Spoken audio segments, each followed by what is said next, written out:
could definitely say that all of the teachings of the Buddha, Buddha is a Sanskrit word that literally means the one who woke up. All of the teachings of the Buddha have to do with how to be, not how to become.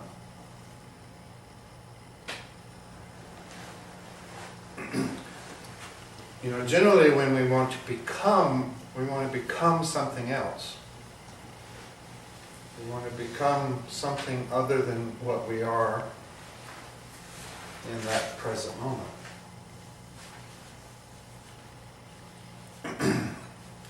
And that wanting to become something is always motivated by some kind of dissatisfaction.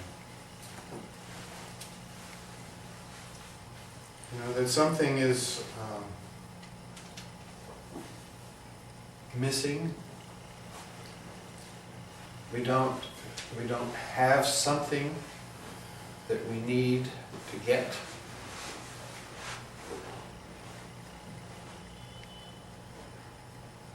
So that we can become what we want to become. Or, it might manifest as we want to get rid of something that we don't want. So that we can become what we want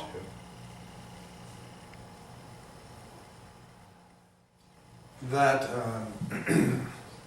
that sense of trying to become something other than what we are,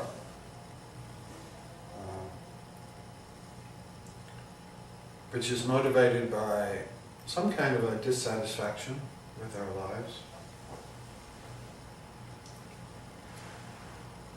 is one way that we could speak of the notion of ego,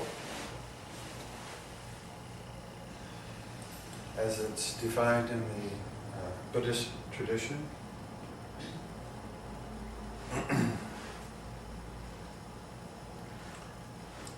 One of the first art, actually, that ever developed after the Buddha taught was a kind of a picture of what Buddhists call samsara, or spinning around in suffering.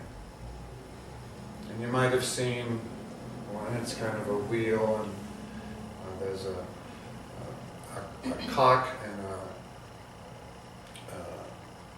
pig and a snake in the middle, and then there's kind of the 6 realms and what are called the 12 nidanas.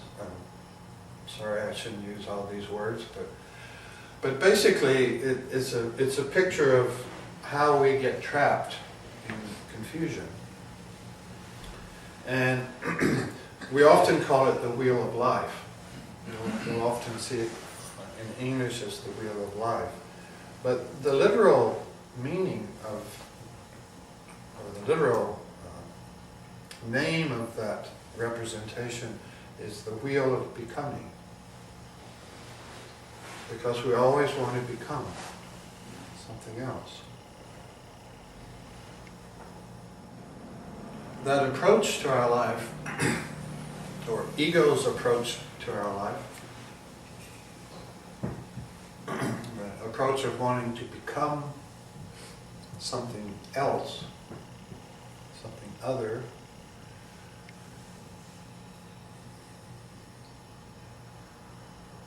tends to make us very hard on ourselves. Because it's generally based on some kind of image of what our life should be like, or what life should be like. And if we don't fit that image, then we feel somehow inadequate, and we tend to kind of beat ourselves up. We're hard on ourselves.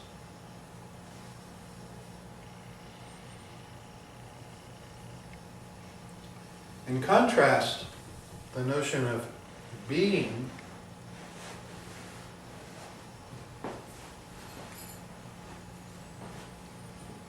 is connected with the notion of egolessness.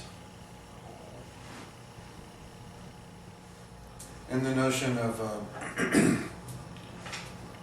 rather than being hard on ourselves, that we can actually make friends with ourselves as we are in any present moment.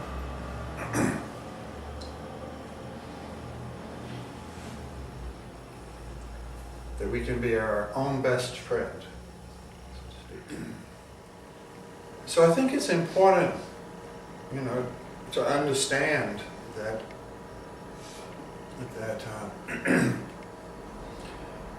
from the Buddha's teaching and from the Buddhist understanding,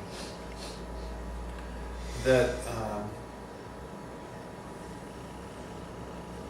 ego is extra. The good news, so to speak, in terms of the Buddha's teaching us how to be, is that we already be. We're here. And therefore, from some ultimate point of view, we don't really have to do anything except be.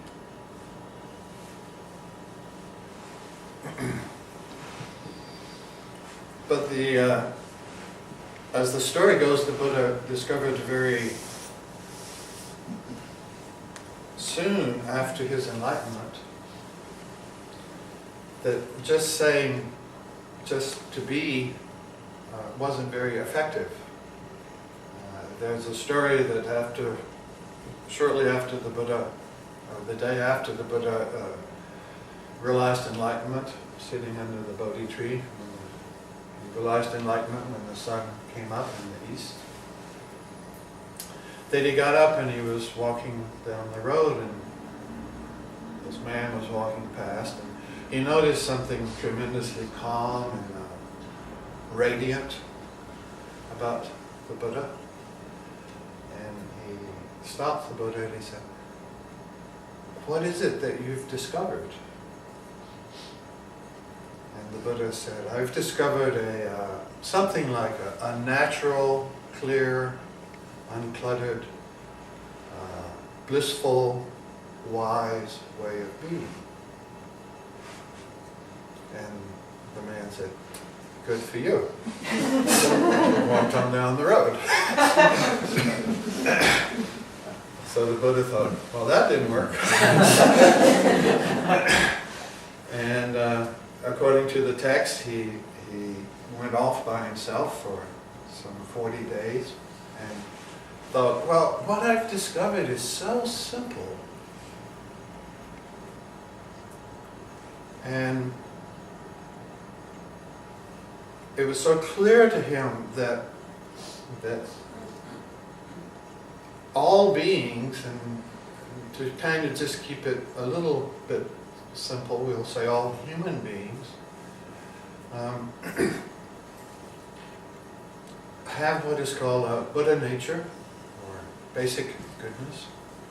That is, that in our basic nature, basic essence of who we are not any different than the enlightenment that the Buddha discovered under the Bodhi tree some 2,500 years ago.